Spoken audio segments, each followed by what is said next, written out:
I Can Read, Learning to Read, Tips and Tricks, brought to you by Tutoring with Sheryl. Parents are always looking for beginning level reading books, and I've got two here for you today from the I Can Read series from my first books. And this one is Biscuit Rides the Ferry. Now, I happen to live in a landlocked state, the state of Nebraska.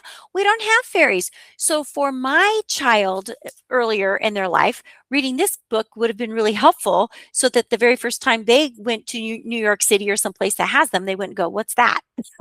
And honestly, I was in my 50s before I ever got on my first ferry because I wasn't any place where I would need them. So reading books, even if they're first level books like this, will help our children build background knowledge about the world that they live in, even if they don't have those things in their backyard.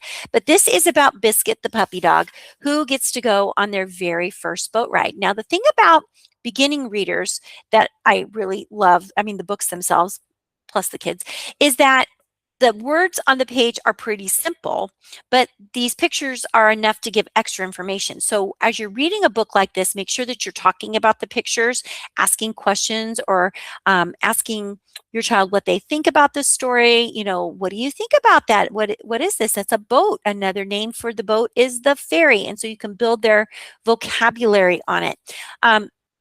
You can also help them learn, and I've mentioned this in so many of my recordings, the different types of fonts that they might see. So when you're looking at the letter G on the page, we do not write our letter G like that, but they're going to see, like in the word lighthouse, they're going to see that word or that text written that way. And so really focusing on that and saying, that's another way to make the letter G. And they're like, I don't know how to write it that way. You won't write it like that way, but you might read it that way. So this is a really cute series. There's several of these in this series. So go check out the Biscuit books. And then Pete the cat, of course, is now Pete the kitty in the early I Can Read books. And this one is about washing your hands. And who doesn't want their child to wash their hands, right? We want our kids to wash their hands when they come home from school. We want our kids to wash their hands so that they stay healthy.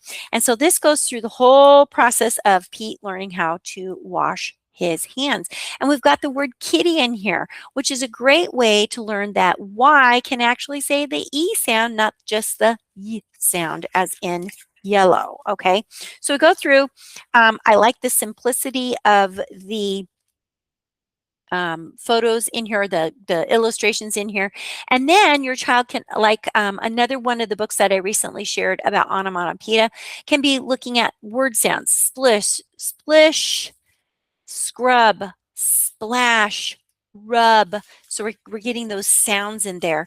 And then they can be even reciting those as they're washing their hands. And then, of course, it ends with keeping clean is good. And so really stressing the importance of good hygiene. All right, so you guys go out. Let me know if you read these books with your young readers. And I'm going to tell you, if you are an older reader and you're struggling with learning how to read, pick some of these up from your library. Nobody will question why you're walking out the door with the first I Can Read book. You can tell them it's for somebody else. And then privately, you know that you're working on your English language skills so that you can become a confident reader. You can go to the grocery store and you can buy the things that you need and understand what you're reading. If you are new here, please go check out my website. I'll link it in the description below. Get signed up for my free educational newsletter I send out once or twice per month for parents about learning how to read and write confidently. All right, you guys make it a great day. And as usual, keep the learning going.